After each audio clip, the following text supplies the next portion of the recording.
And we're running. All Good right. afternoon, good morning, guys, wherever you're at. Welcome back to The Point of Blue. We're here with Safyra today. Hi. And say, I cut you off on your high. Hi. Yeah, no, I'm just really excited to be here and talk about everything I do. So. Yeah, so we're going to jump into today, guys. We're going to jump into a little bit of clairvoyance, a little bit of hypnotherapy, and a little bit of Qigong. And Safyra herself dives into a bunch of these practices with many other people, too. And so, if we're going to start off with everybody, if you want to give us a little background on the history of how you began your journey into these topics. I know initially you told me you started with Qigong and then that opened the doors to everything else. So, if you want, take it away for us, Safyra, and give us that background. Yeah, sure. Yeah, I guess I've been doing this work for a long time, but I started when I was a teenager seeing. I think the first real big experience for me was seeing a Qigong master do a big healing on somebody, and he had his hands out, like pulling energy in from up above and putting the other hand over this guy's knee, and the guy like got this miraculous healing and was able to get up and walk, like the stories from the Bible and all this stuff of like this miraculous hands-on healing. And when that happened, I mean, I was just a teenager and I actually could see the energy. So I was looking, I didn't know I was clairvoyant, and I could see the energy running through his upper hand and then down through his body and then out the other hand into the guy's knee. Oh, wow. And then the guy got up and walked, and I, you could say that that's fake. Oh, like this guy just, was an actor or something and like decided to tell everyone that now he could walk, right? Or whatever. But I could see the energy moving through his hands, and I was like, oh my God, he actually did what he said he was doing. He actually channeled energy and put it into this guy's knee, and then the guy was able to walk. And I just was like, oh my God. So I went up to them and I was like, what is this? Like, I just saw the energy running, and then the guys were like, oh, you have to train this. Like, you're clairvoyant, you can see things, so you should start training it. And I wasn't sure what I wanted to do. I was just a teenager. I was like in college, and I was trying this out and trying that out. And I really didn't have a calling towards any type of career. I really didn't want to do anything that was in front of me in school. And this stuff just kept coming up and showing itself in front of me. And so it wasn't until after college that I actually found a psychic school in San Francisco. I went to psychic school. That is amazing. Like, who can say that? It's like things you hear out in the random TV shows or movies.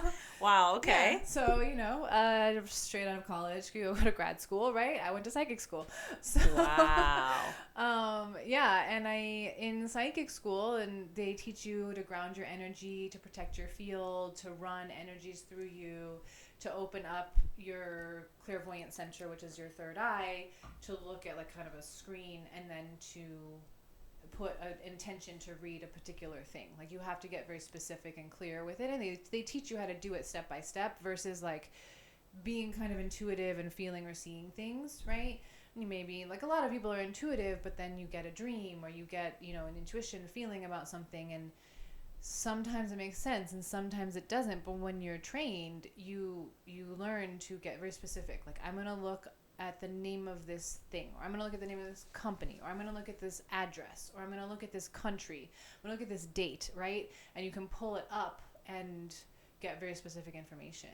Oh, Yeah, wow. it's pretty cool. So, question, when you said you first saw that chi energy while he was working on this man's knee and you saw it, what did it look like in your eyes or your comprehension of what energy was? That's a great question. Yeah. Because I feel like you hear it, or you see people, or you hear people say that they can see someone's aura, which I've had maybe 2 specific times where I felt like I was able to, but I don't feel like I saw it. I just felt it. Yeah. So how can you say you saw it directly? Well, so there's 2 things in there. So one is when you say you felt it, that's a kinesthetic awareness of something, right? And so there's many different clairs. Like, a clairvoyant would be clear seeing, right? So you have your eyes, and then you have your third eye. And so you're supposed to be able to be clairvoyant, clear seeing through your third eye.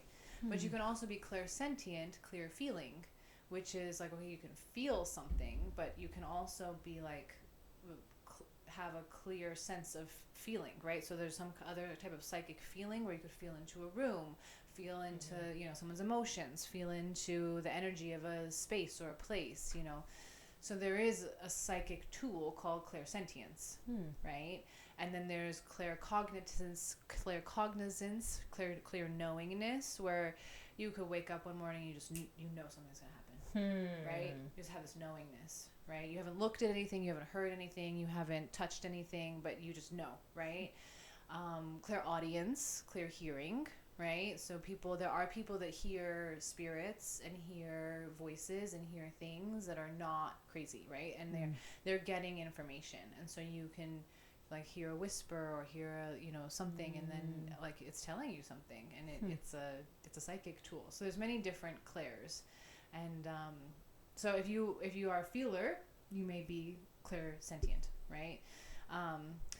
So there's that, and then when you're looking at a field, if you've ever looked into on a hot day and seen the top of a car, maybe a black car, and you see like a little haze above it, right? You can see the heat, right? So you can actually see that as energy coming up off of the car, and that's energy, right? You can't touch it. You can't go to the car and grab it, right? It is literally energy, and so that's what the auric fields look like. That's it. And so you can see different layers of it. So you can see the, you know, inner layer, you can see outer layers, you can see like some people have really, really big auras, like 8 feet wide, you know. Some people are really weak and have like just very small, like, and some of their, you know, holes in their aura or whatever, and things are different colors sometimes, and depending on how much internal practice you're doing, and I can't say that I'm at any high level with this, because I've been to ashrams in India where like my abilities were like 10 times what they are out here. So like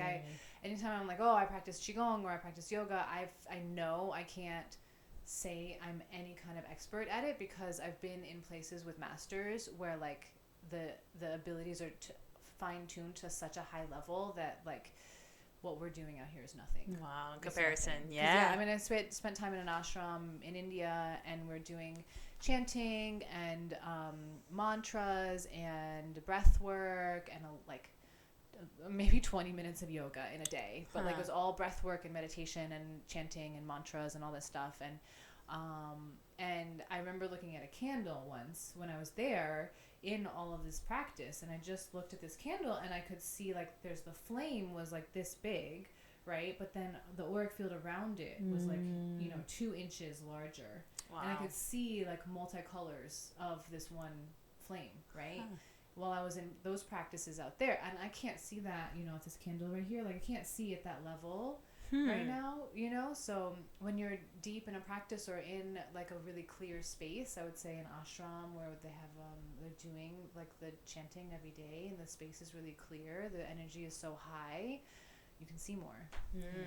Kind of like being just influenced by the energy around you by masters, that it kind of heightens yours in that space. And also the depth of the meditative practice we were doing there. That's amazing. Wow. Yeah. Okay, so that makes sense. And the way you explained that car was perfect. Same thing like when you're driving in a street and you see that haze in the middle of the street from a distance.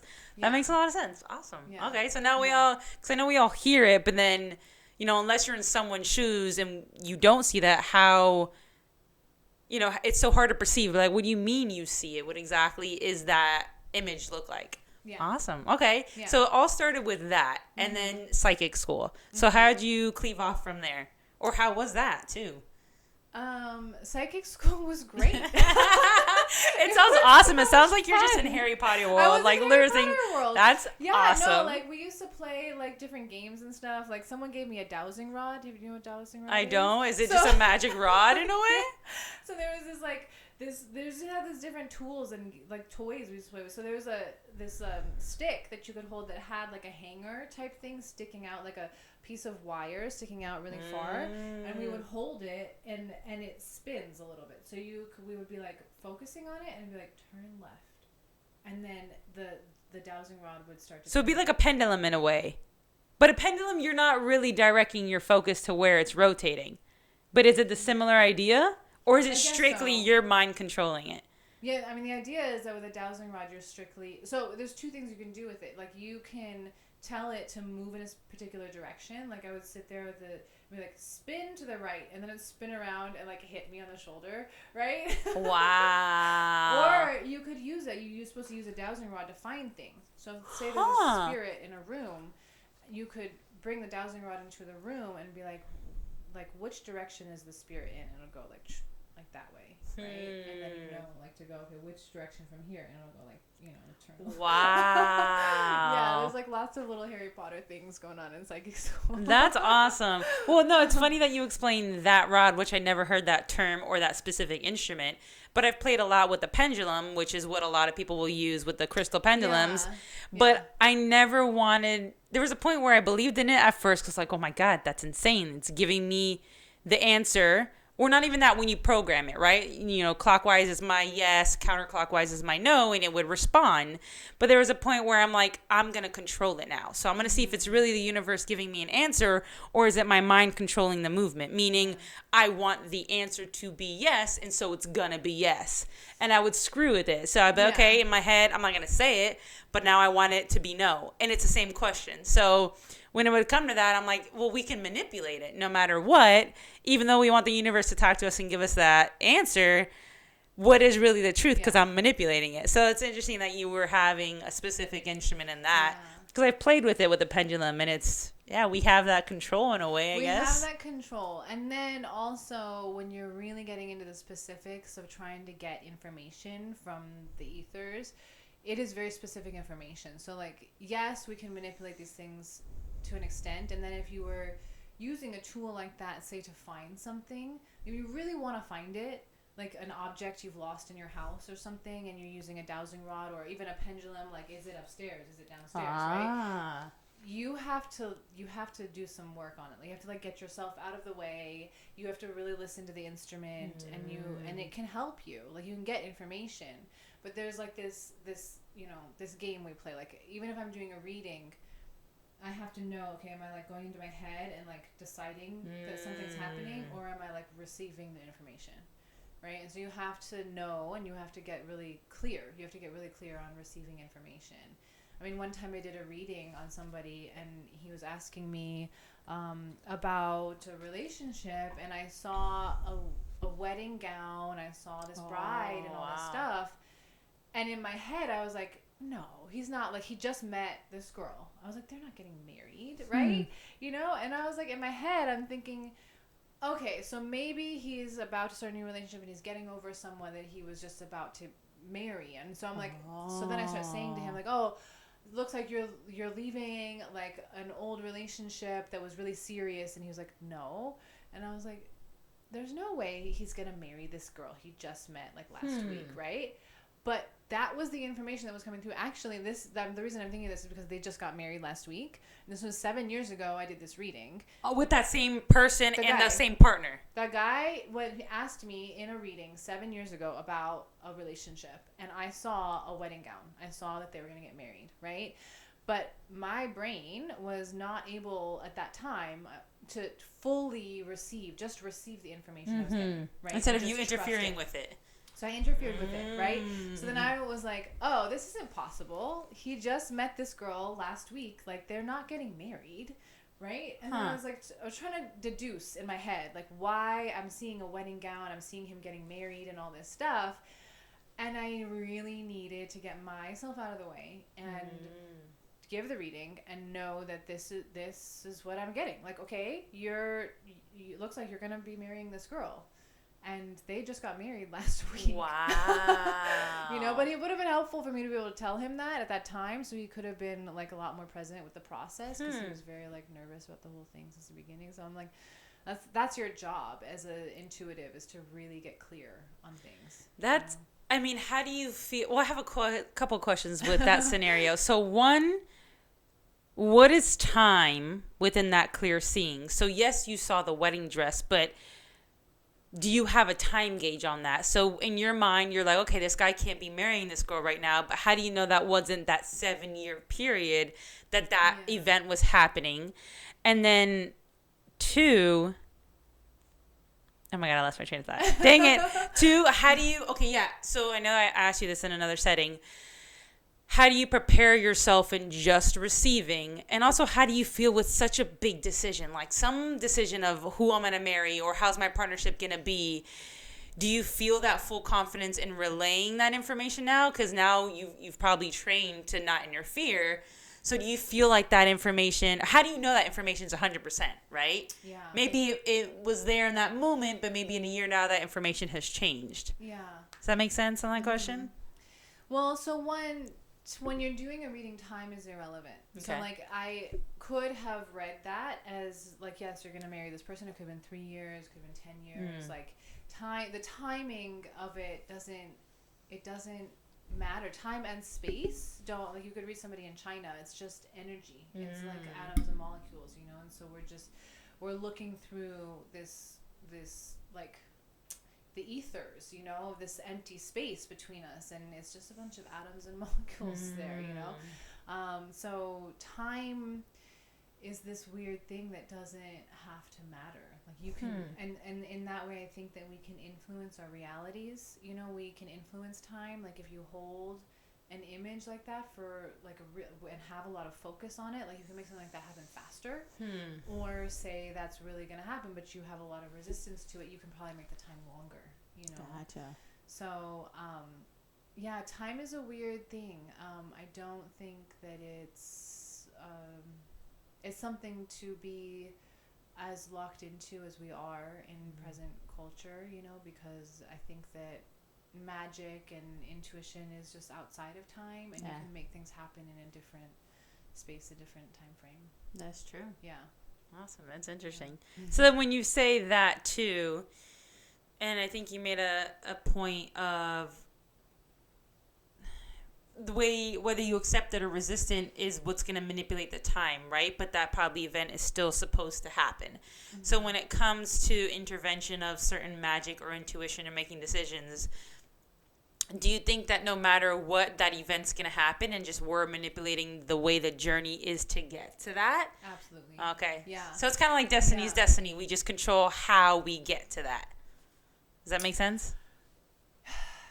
Despite any of that.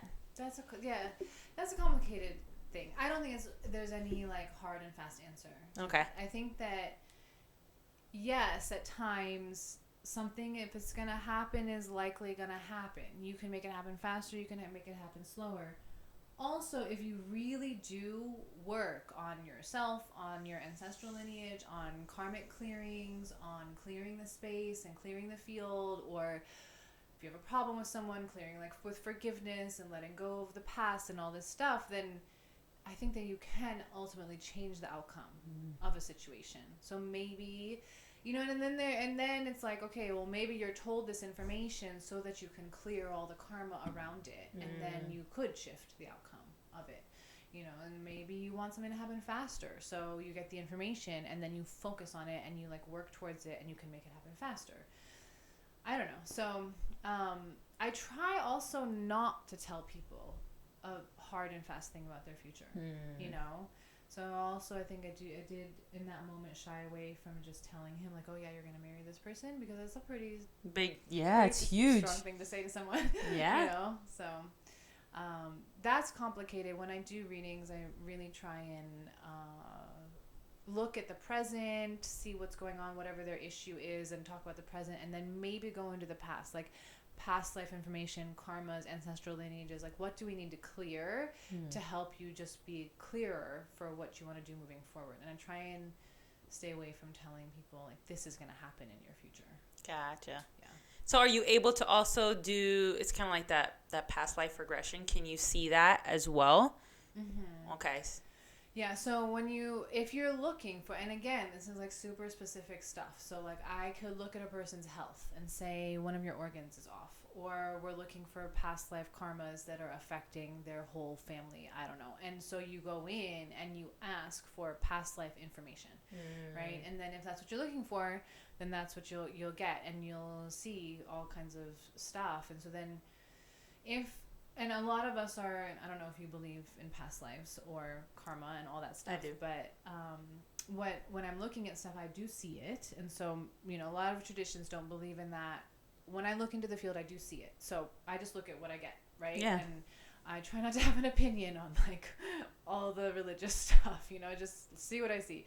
But if someone has a past life thing that shows up, then my job is to clear it, to help them clear the karma, you know. So I personally have had like a big neck injury, and so I have a lady that did a healing on me, and she said, you know, I had some past life of being in a war and like falling over and breaking my neck, right? Oh, wow.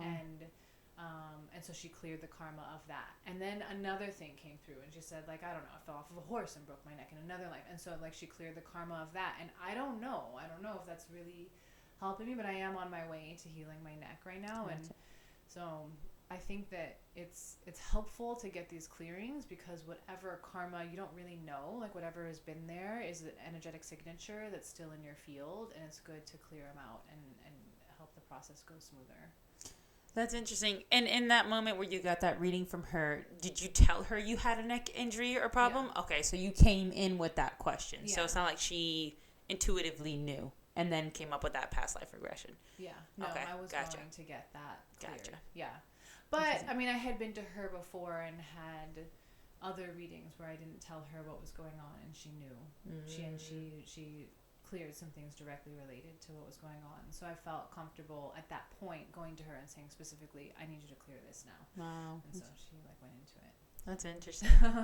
So you tapped into psychic school, and then what happened after that? Like, how'd you cleave off? Or did you dive into it? Did you take a break? Did you go straight into practicing, or? Yeah, I went to psychic school. This was in the Bay Area, and then I spent a lot of time in Thailand. I was I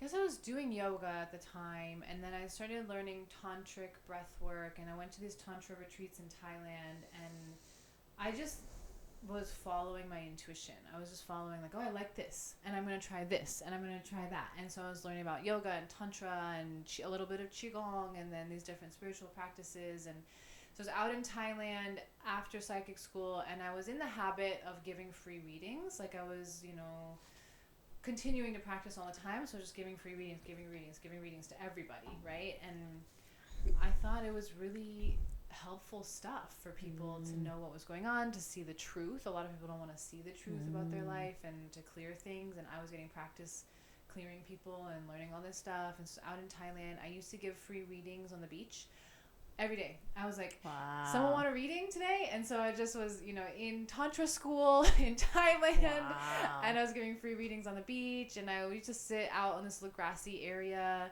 and just give readings. And this lady came to me one day and got a reading. And then she was like, actually, I'd like to get another reading next week, but I want to pay you for it. And I was like, oh, okay. Wow. Yeah, I'm not going to say no to that. I was like, okay. Huh. And she came with a notebook, and she like wrote everything down that I said, and she took it really seriously. And I was like, oh, like she's paying me and she's taking this really seriously. Yeah. And then we were done. She was like, okay, so when are you going back to the States? And she asked me all these questions, and she's like, when are you going to be grounded again in stateside? And I was like, told her, and then she's like, so you're going to get a few phone calls and just, you know, be set up and ready for a couple of new clients. I'm going to send some clients your way. Wow. And I was like, oh. And I wasn't at the time. I think I was working in a bar. I was, you know, back at home. I was like working in a nightclub, like trying not to drink too much, trying to like do yoga and take care of myself at the same time, and then trying to make enough money to go to these retreats and all these things. And so I wasn't that grounded back home, you know. So I really tried to like prepare for this, right? And so I was like trying to keep my body clean and be ready. And the people called me, and then they were this woman from the Middle East, from Saudi Arabia, and she wanted to get a clearing on some stuff. And I read it, and you know that she sent me that person referred me to another person, and like women from the Middle East just started calling me. And wow. And then, you know, also I was in Thailand with a lot of people from Europe who were training Tantra out in Thailand. So then the same thing happened with people from Europe. Other people got readings from me in Thailand and then were calling me. So then I had these European clients calling me on, at the time it was Skype. We were all using Skype. And so I was doing readings on Skype with people I didn't know. And I was like, oh, Saudi Arabia. Oh, like France. Oh, England. Wow. What's going on? So these people were just calling me and getting readings. And I don't know. I didn't think people should pay me that much for it. I was charging super cheap. And then, people started telling me, like, listen, like, you need to charge more so people take this seriously. Like, you need to have a wafer. You need to have this. And then I was like, okay, this is for real. Like, this is, like, actually going to be my way out of, like, this whole, like, bar scene that and, like, a way to get myself grounded and make my own business. And so I started getting serious about it. And I started offering more readings in California for price, and I told people this is what I do for a living, and then it just blew up. It just built, and people came to get readings from me, and I started doing them back to back every day. And I personally was shocked that became my job. Yeah. I was just like, what? I was like, you guys trust me that much? And then when they really did, I was like, okay, like, you have to take this seriously. When I did this reading on this guy and saw him getting married to this woman, I'm like, this is a serious life, choice. Like, Absolutely. I have to take this seriously to be able to offer the right information to people. Yes. And so I started, just getting clear on it and what I'm doing and everything. And it's become a lot of not reading the future, but helping people heal of whatever's going on, in their present life or body, and clearing past life karmas and helping them to move forward in their life or their career or their relationships or whatever. It's been pretty amazing. Wow, that's incredible. So before you do these readings, I don't know, we talked about it a little bit before. What process is it that you go to get ready for a reading? Because obviously, of course, you're that conduit of information, so you need to make sure you're clear, or that you yourself are not interfering, or that you're getting the right seeing of that session. So is there a particular practice that you do to get ready for that session, or how do you navigate it? Well, I used to be like really clear on a practice. Intermission. No, my throat's getting kind of dry. I haven't talked like this much about my really work, like, in a while. I used to be super clear before every reading I was going to do something, but now I give readings every day. So I just want myself to be clear on a regular basis. And I would say the best practice for me is to go, like, I started doing this, getting really grounded in this practice in LA, was go to yoga early in the morning and then come home and do Qigong afterwards. So, like, I would get grounded in my body through a yoga practice, then do my Qigong, which is like pulling in a lot of energy into your system and clearing out any weird blockages, and then sit for meditation. So this is a whole, like, 3-hour long process, that I'm doing on a daily basis. I feel really strong in my energy field, and then I feel like I can see clearly, and it really affects the readings. Like, when I am doing this level of practice, then I'm super clear, and then I can see at times when I'm, like, not at that level of practice, that I can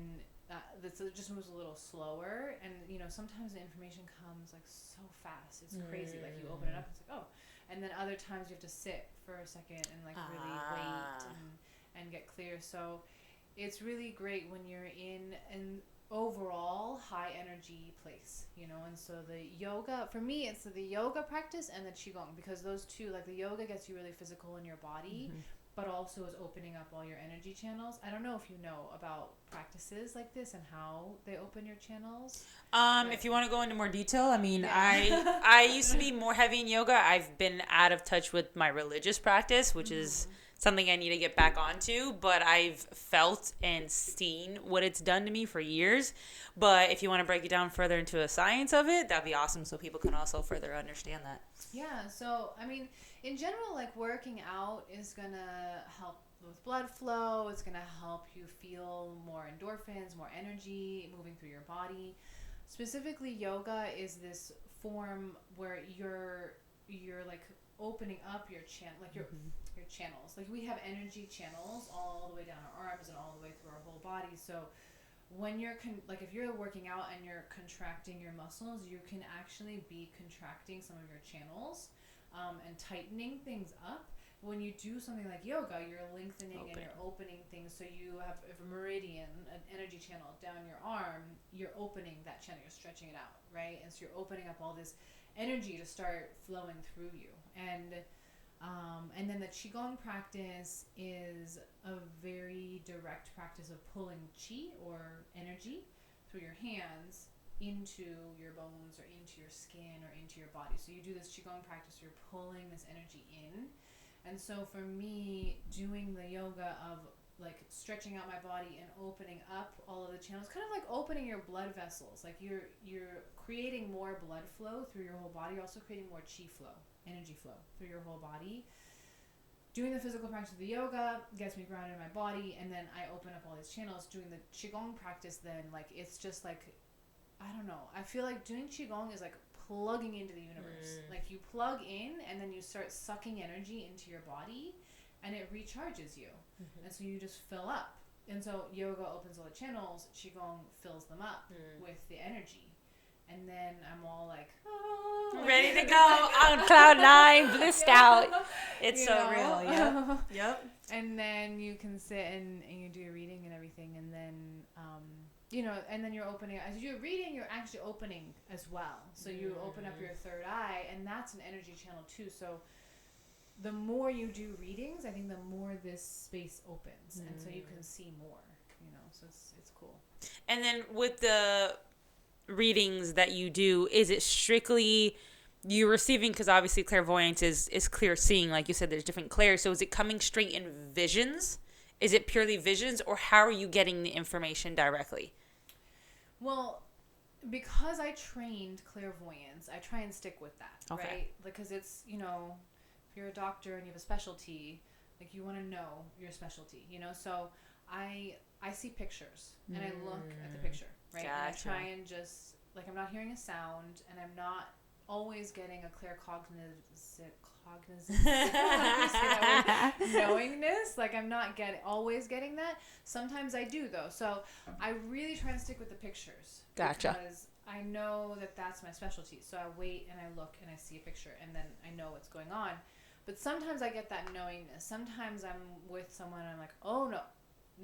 Like I don't know why, but you can't do this. Right?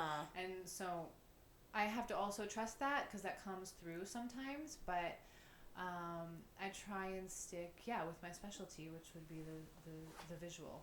Wow, that's interesting. And then you also, I know, tap into a little bit of hypnosis, hypnotherapy, a little bit of that. So then how do you go into that realm? From everything I know all these gifts and all these practices are compilations. So to kind of weed out and focus now on hypnosis, what's your knowledge on that? Did that just arrive in the midst of learning everything else? Or, if you want to give us a little bit on that. Yeah, that was an interesting spin on things. One is I started doing so many readings in a day that I was getting really exhausted. And I started to realize that also people need like some kind of like coaching or help, talking through things. And like me being in trance all day long was crazy. Like I was starting to get so out of body. Like I would walk around and I tried not to because I also dance, and so dancing is something that helps really ground me in the body. But sometimes I just would space out and like I can't. Like I'm just like, I had a friend once like tell me, she's like, you know all this stuff, like you're so like talented and all these things. Sometimes but then like you don't even remember that I just bought a car. Like you don't even remember like some basic things like where I parked or something like that. And I'm like, yeah, like how does that escape me? Like because sometimes I'm so like you're up there. It's like you're stuck in the ethers and you haven't come back down. Yeah, I think it's a very tricky thing. It's a beautiful gift and talent to have, but everything is balanced at the end of the day. So if you're, I guess maybe not closing out enough, or you're just so burnt out by all the readings you've done, I can really see you getting just stuck in there. Yeah. And I felt I'm not on that level, but just of intuition or being an empath or just being up in the air as an air sign, you can easily get stuck in the clouds for sure. So I can see that happening, especially if you're doing that all the time. Yeah. Wow. It was like 5 readings a day. It was a lot. And I had learned a little bit of hypnotherapy. There's actually, when I moved to LA, there's actually a hypnotherapy school in LA. And so I thought that would be a great supplement so I can work with people still on a really deep level and not have to do a reading, you know. And that has helped balance out my practice like incredibly, because now I can do a reading and then I can do a hypnotherapy session and then another reading, and it's not like I'm not losing my mind. Yeah. But yeah, so the hypnosis stuff, I started to realize in looking at so if I'm looking at the energy field, and then I'm also knowing the body, like the Qigong practice and the energies that we run through our body, that the body is holding a lot of intelligence, right? It's holding a lot of information about our lives. It's holding a lot of remembrance about all the things that have happened in our lives, right? It's also connected to what past life things have happened to us, and so stuff that's in the field is recorded in our bodies. Yes. Which is also connected to the subconscious mind. So the subconscious is this space in our body and brain that is kind of programmable. That's kind of been given experiences and commands and instructions to act in this particular way. And depending on what kind of commands, basically, or information you were given at a young age, or that stood out emotionally strong to you, like you took it into your body. There's actually a book called The Body Keeps the Score, which talks about like the body subconscious connection, and how we record trauma in our body, which is also recorded in our subconscious. And so you can kind of attack a personal problem through the body and also through the subconscious. And so once I got into hypnotherapy, I realized that yes, we have to clear past lives. Yes, we have to cut cords with people and things that are going on. Yes, people need information about what's about to happen and like, should I go this way or that way? But also, like, we are responsible for, you know, what we're taking into our body. We are responsible for what kind of programming we have in our own brains. You know, so you have this family lineage of all of this stuff. Well, okay, at this point in time, how are you going to change it? And the fastest way of changing your own stuff is to reprogram your own subconscious. You know, so when you go in there and you uncover like what's been happening or what's stored in the subconscious mind, you can vent it out through hypnosis and reprogram it. And it's pretty cool stuff. Like, if a person really lets go and, you know, lets the subconscious work happen, where they're not like staying in control and trying to, because our control, it's all it is. If you don't surrender, how are you I mean, that's the whole purpose of hypnosis, is surrendering and letting you reprogram that, or whoever is conducting the hypnosis. I think we resist a lot as human nature too, and that's what stops us from healing, essentially. But yeah, go ahead, continue, sorry. Yeah, but people need to be in control, right, to feel safe in their environments. So it's a balance, you know.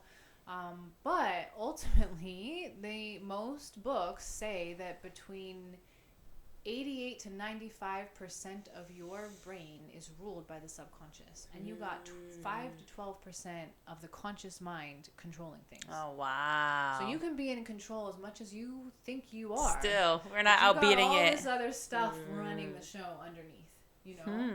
So and it's all the ego, you know. So the ego wants to be in control, right? And then you got all this other stuff running the show underneath, and so you have to be willing to let go of this ego to say, okay, actually, this is what my body is trying to do right now. Yes. Like, this is what my like primal instinct or my fear instinct or my traumatized reaction is right now. So I have to go and look at that and deal with it, and then maybe I can consciously make a different decision.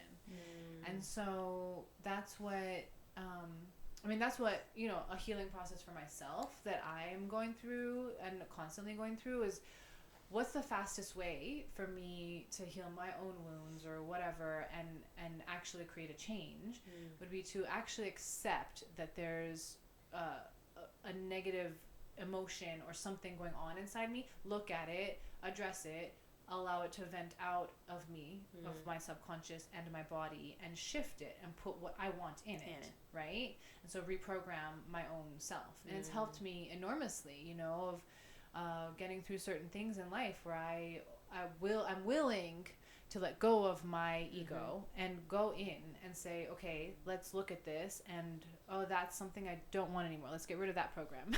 Let's put this other program in. This is probably going to help me a little bit more moving forward in the future. So it's really helpful stuff to know and be able to do for yourself. But then also, you know, working with people, it's just a game changer. You know, we're holding on to a lot of pain, a lot of old programming, and when people go in and take a look at it, then they'll admit, oh, this is how sad I've been feeling, or this is how angry I've been feeling, or this is how fearful I've been. Let me just hold space for that, allow that to vent out of whatever, the body, out of my mind, and then I, as the hypnotherapist, will go in and say, okay, and now we see this positive outcome in your future, and now we like trust in life, and now we know that this is gonna, and you give that command to the subconscious, and then it starts to want to act out those different commands. So how do you enter them into this trance? Is there any music sound accompanying you in your verbal commands, or how is the entrance in them? How do you put them in that? Yeah, different ways. You can do traditional hypnotherapy inductions, which would be like counting or moving the body in a certain way, or speaking in a certain way. But there's tons of different ways to go into hypnosis. You can use sounds, you can use music, you can use commands, you can use numbers or confusion in the brain. But I mean, we go into hypnotic trance all the time. Like if you're watching a movie and you are watching it and you're really intense about it, like sometimes you'll forget like where you are, what else is going on around you, you know? And so you're in hypnosis watching this movie, or maybe you're driving down the freeway and, oh my God, all the time you're like, how the hell did I even get here? Right? You're like, I was clearly focused, I didn't crash, I didn't hit nobody, but I don't remember jack of how I even arrived here. Yes. That's true. You're in a hypnotic trance, and luckily there's already an automated program inside that knows how to get you where you're trying to go, you know? So we'll default to the automated program that's inside, you know? So there's different ways. I mean, people will go into hypnosis through breathing or through sounds, or so you just kind of work with a person and see how they function best, and then work with their mind in that way. And we try and go into the subconscious and put in a new program in there, so that they have, you know, someone who's got an issue with making money, right, and poverty consciousness, and they grew up around this culture and this belief system. You can only make so much in life. Well, that is a command to the subconscious mind. So you go in and you and maybe it is a fear, right? Maybe it's associated with a fear emotion. I'll do like a body shaking, or a tension command in hypnosis. Like you're gonna tense up around this fear of money. So feel all the fear of money, right? Feel that fear. So we get them to tense up, and then hold their breath and get that feeling to arise, and then get it to release out of their body. And then they're venting out that emotion and that state, and then the nervous system relaxes, the body relaxes down, and then you immediately put in, you can make this amount of money that you've been wanting to make forever. It's very easy, and it's the way the world is working now, and it's a new world right now, and everything is possible, and anything is possible for you to do. And you just start telling them all this stuff, and their body relaxes, I can do this in my life. And then it just, so then it's in there, right? So it's not like then it just happens. Then it's in there as a command, right? So now there's a command in the subconscious, and I can make this much money in my life, and it's really easy, right?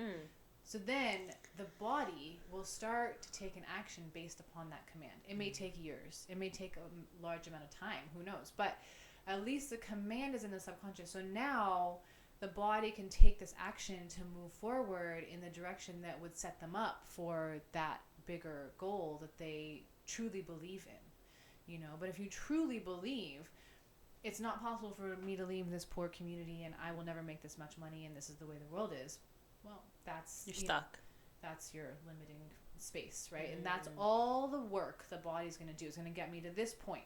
My body's only going to do this much work because that's what's possible in the world, right? If you have this much space to do that out there, then the body will do all this work because it knows it can get that's all it. The way over there.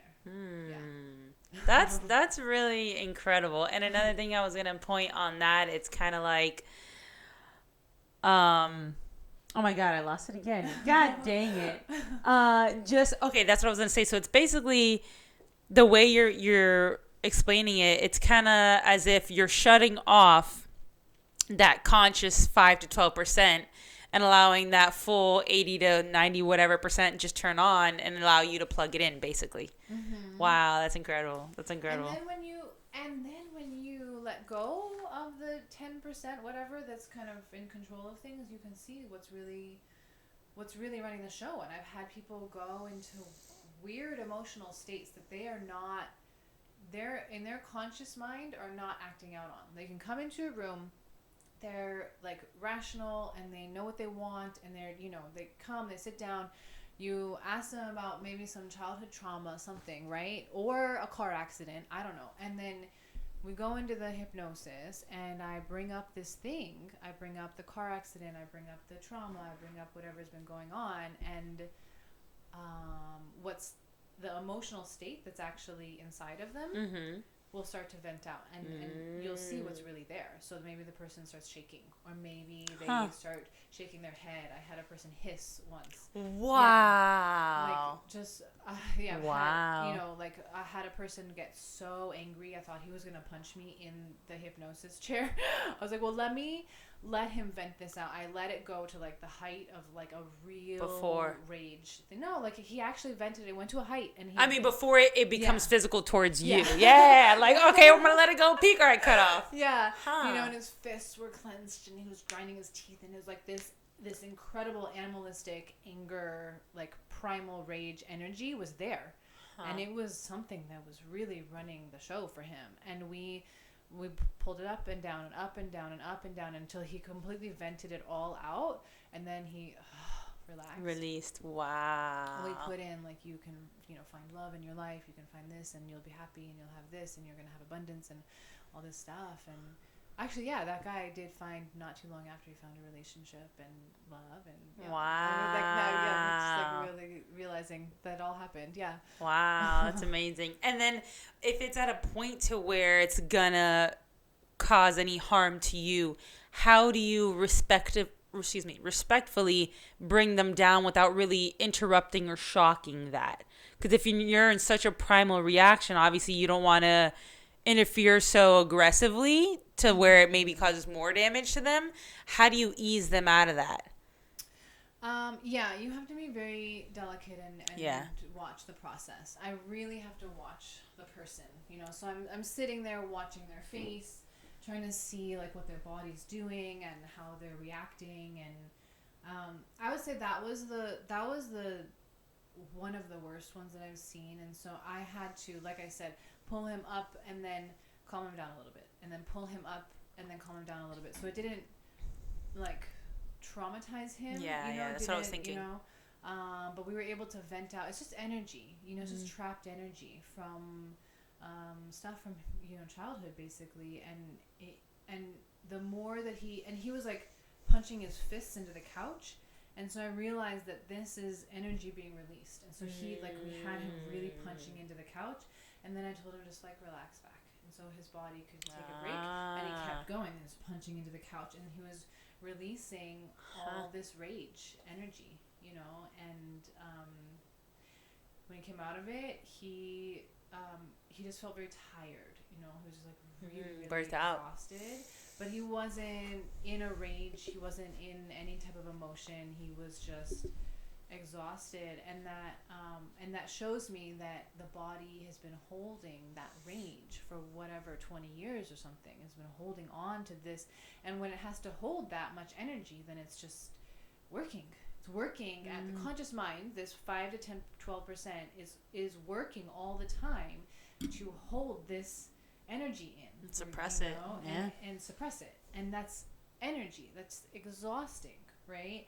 So once it's released, and the body's like, oh, it just finally, it just lets go. You know, it has to recalibrate, and it can take like 3 days after something like that to like recalibrate and kind of rebalance, because then they're not holding on to this thing anymore. You know, lighter weight. It's kind of like purging. It's in an energetic format. And I know in other podcasts and other conversations I have with people, you talk about anything with disease or anger or things that are not the fine parts of ourselves. It's just years holding on to that. And many people don't know how to move it or release it.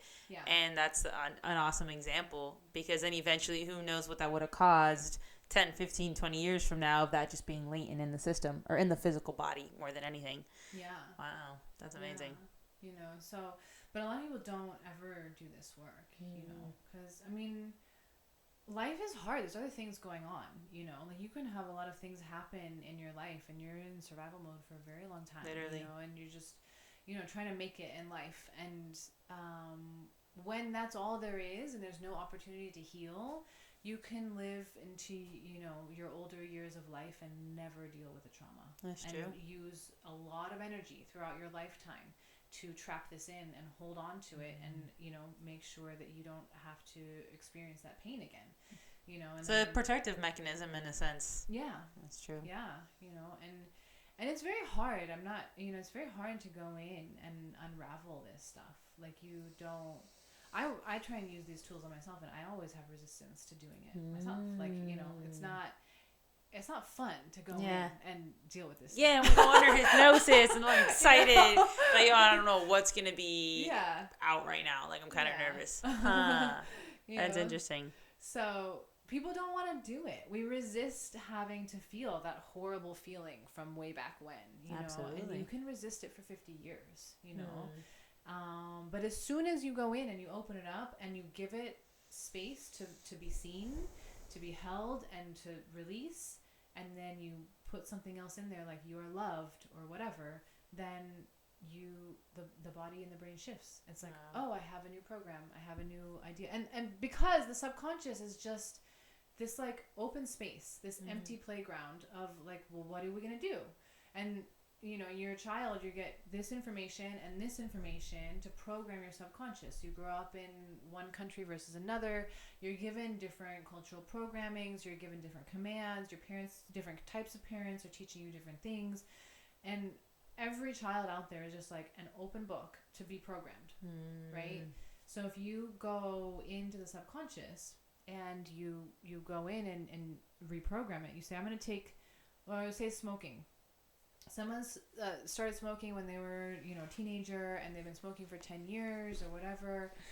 This is a part now of their subconscious. Subconscious says, I need a cigarette every so often, because otherwise, like, I'm going to have a panic attack or whatever, and I have to smoke every single day, and I like cigarettes, and I like smoking. And so you go into the subconscious, and you take a look at that idea, and then you can put in a new idea and say, I have an aversion to smoke. I don't like the smell of cigarettes. Actually, every time I smell the smell of cigarette smoke, I want to like leave the room, or I don't want to be around it anymore. I can't stand the sight of a cigarette.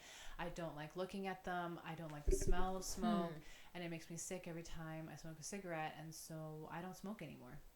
Right? You put this new idea into the subconscious, and it may not happen right away, you know, but it does affect the person, and slowly over time. Maybe it happens right away. Sometimes it does, but sometimes it takes time, and then enough times of going into a room where someone's smoking, they're like, oh, eventually, like, you know, they start to have an aversion to cigarettes, and then eventually, for no reason, and they may not even say it's connected to the hypnosis, right? Yeah. They may not know, like, it's just over time, eventually it's like, oh, I really don't want to do that anymore. And then the actions that the body takes are going to be aligned with the subconscious programming. And you just planted the seed, and eventually it'll bloom, and those actions will take play. Wow, that's incredible. Yeah, it's the power of the mind is everything, and like you said, the reprogramming. It's kind of like when you think of just a computer, right? You want to update the software, put a new software in, and then let's say the computer is freezing the whole time, right? It's glitching, the software is old, or it's traumatized. You reboot it, put a new software, the hardware is going to work at its optimum in that regard. That's incredible. I know there was a teacher I knew in school, and he did hypnosis for tobacco cessation. And I never saw him in a session, but I always wanted to he was a very interesting character. He wasn't an easy person to approach. Let's put it like that. But when I found out that he did that, I'm like, oh my God, this guy's actually really incredible. You know, he may come off as a grouch or super strict with everything he tells us in class. But once I figured that out, I was like, I really want to pick this guy's brain. Like, I want to learn how to do this so that if I come across anyone that does it or this or that, I can try to apply it. But I never did. I never had the opportunity, or I don't know, we just never had the draw to reach out to him. He was not an easily approachable person. But just hearing the success of people he had worked with and the way he would talk about it, because he didn't talk about it unless you talked to him about it. He didn't boast about it, but I was like, oh my God, that's got to feel incredible to stop such a awful habit and work through such a non-invasive process to do it, So that's incredible. Wow. Yeah. That's awesome. Yeah. It's pretty cool to see it work. It's pretty cool to see the changes people make. And some people, and I'll be honest, some people don't let you in. Some people don't let go, so I'll send them to somebody else, because maybe another hypnotherapist might have a better tool to get this person to listen to them and go under.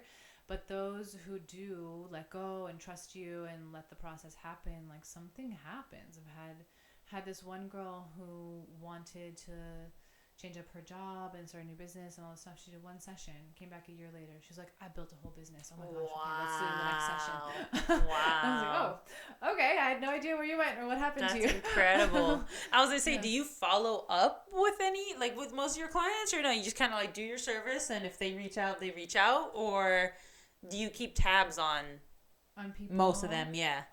I try to leave people alone. Yeah. No. I mean, I can understand that for sure.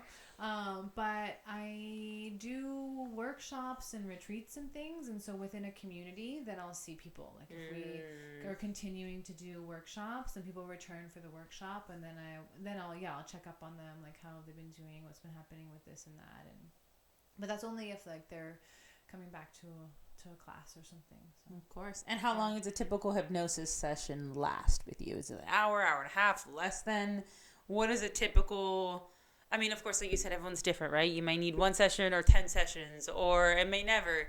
But what's the average that you see or that you feel is needed for it to possibly kick in? Based off of numbers, percentages, how the brain works, all of that. Yeah.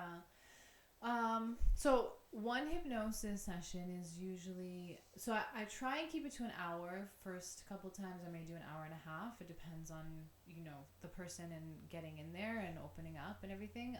But I try and do an hour. I actually have a program that I do with people. It's an 8-week or 2-month long program where I do a session a week for 2 months solid. Okay. And we'll stay focused on the same thing. And I try and give people that time frame so that, maybe in one session the thing has shifted, and then a lot of times it does take repetition, which is also a way of embedding a command into someone's mind, is to repeat it. Yeah, right? Absolutely. So a lot of times I'll keep people for 2 months solid working on the same issue so that we really lock it in, and then the change can happen and I can see it happening, or I can see stuff coming up because, we may put the command in and then another piece or layer that was resisting comes up, right? And so then we just keep clearing the other thing, and we keep clearing the other thing so that we can get this new idea lodged in there and they can hold it. And so I try and I would recommend overall that people do like a session a week for 2 months, and then we see like if it does take in one session, great, and we just move on to something else and help them move into something I'll cover. else. Yeah. Wow, that's amazing. Yeah. Well, all that, everything of just practicing it, being open to all this, I feel like that's the key for us all to thrive, to be the best versions of ourselves. Because no matter what, like you said, life is life. There's always going to be stuff, but being open to these tools, I think, is the best thing anyone can vulnerably just open the doors to. Oh man. I mean, I think we live in a really lucky time right now. You know, we're pretty privileged right now to live in a time and space where we can heal. So we better take advantage of that, you know, because we could be living in a country where it's hard to get water. It's hard to, you know, get pennies to pay for something, you know, like and you're always in survival mode. You could be, you know, and there's parts of the world where, you know, women are still controlled and being abused, and, you know, they have no voice, and you're sold, right? Like you could be living in a part of the world right now where you're a woman and you're being sold to a man for, you know, for whatever. And so I like to really take this work seriously and just know that like we're living in a really privileged time where like we can do this work. Yes. So like do it, you know, do it for yourself so you can move into a better space and the world can become a better place. People can be healed and not hold on to all these traumas, you know, and then help other people who really don't have access, who really can't just heal themselves and don't have the space to do it. You know, and help in whatever ways you can, you know, to help other people heal, because most people don't get the opportunity to sit and have space to look at their stuff and go through it and change, you know, the old traumas and even ancestral stuff, you know, like the ancestral trauma is a real thing, you know, like you're coming from a culture that went through this thing 40 years ago, 100 years ago, and it's in the family line. It's in your DNA somewhere in there. You know, it's in your even if it's just the belief system you grew up with, is your grandparents went through this trauma and then told your parents and then Passed told you, over. and you know, so it's in your mind. You know, so if you have the money, time, space to go through this process and change it and heal the old family traumas, we should do it, you know. We should do it so we can have a better life. I agree. And I feel like not only being privileged and the access to it, but also the acceptance of it. I mean, if you look at it 30, 40 years ago, we'd be looked at like crazy people. Like, what are they talking about? Or banished because these gifts really do exist. Take a look, let's say, of witches way back in when. They had access to this type of realm. It just was labeled differently. Or also like our parents, grandparents, or, you know, generations before, there was so much ego and pride to even admit that we have any issues, along anything. Yeah.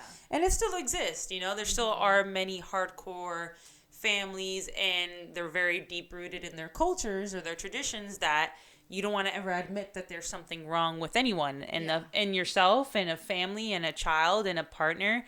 And so now I think it's become so much more open in that regard to admit it, especially I think with our generation being the real big breakthrough of bringing it back. So I think, we're very, very lucky in that regard to have books on it, to have a school on it. I mean, when did this ever I mean, I don't know. Maybe it did. I don't think it did exist way back when. But the fact that we even have access to that is phenomenal. So I think it's becoming so much more widely accepted and practiced in such a beautiful way that hopefully it does generations, whether it's our kids or kids' kids, that we pass it over so that we can live on earth in a heavenly manner, right? Like that this doesn't have to be hell on earth, that we can really truly transform that and have our bodies change through that, our everything we do, from the way we talk to people and the things we do on a daily basis, just have it be happy and exciting and healthy, right? But man, we'll see where the world goes. It's just, I love that we're in this era, and I don't think it's a coincidence that we're in this era, and that's awesome that you've even had the courage to tap into it yourself, because I'm sure there's many others, and I think we all have little levels of intuition, like you said, also the practices that activate it, but that you had the courage to pursue it and to get yourself straight and become more knowledgeable of it to be able to help people. Because I know it's not easy to have that weigh on you as a conduit for that information. I mean, for me, it'd be scary to tell someone, even if you're getting visions, but I'd be like, this person's life is in my hands with the decision they're going to make. Like, geez, I don't want to do it. Like, I'm going to use my gift for myself, and people I really love or be like, hey, I'm just going to tell you, but don't take it to heart. Like, don't make your decision off of this.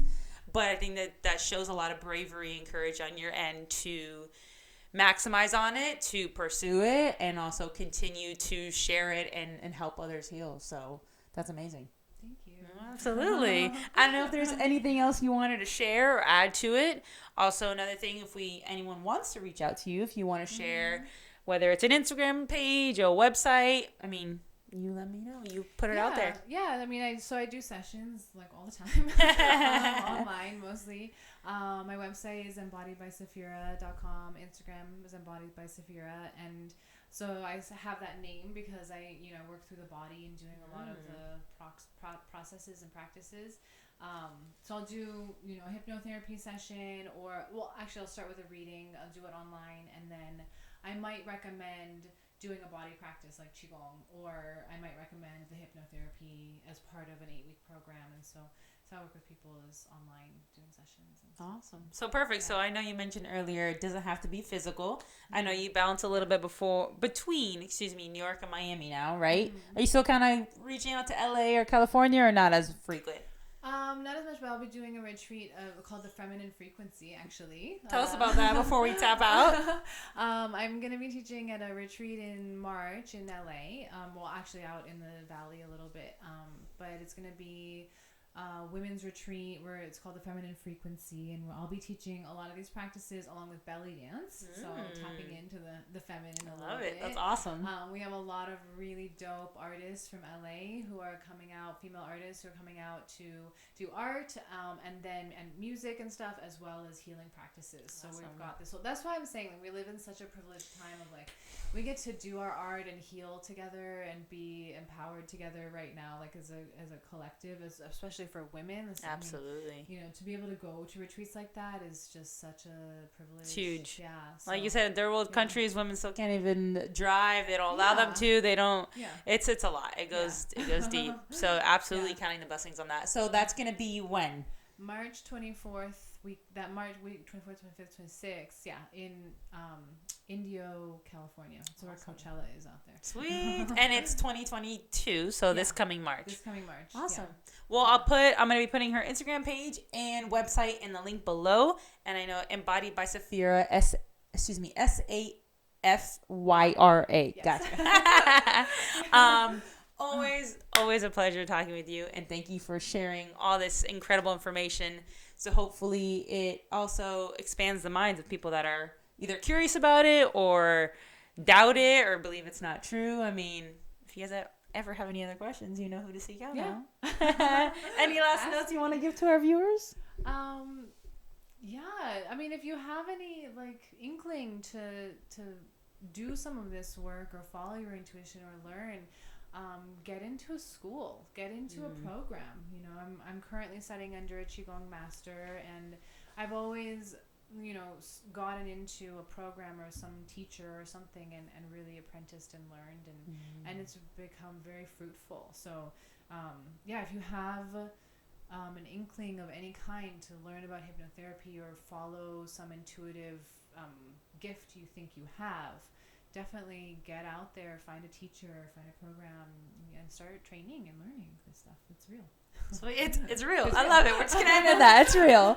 Awesome. Thank you, Safyra, for taking the time with us and for sharing this information. And until next time, hope you guys enjoy it. And everything will be in that link below. We're going to do so.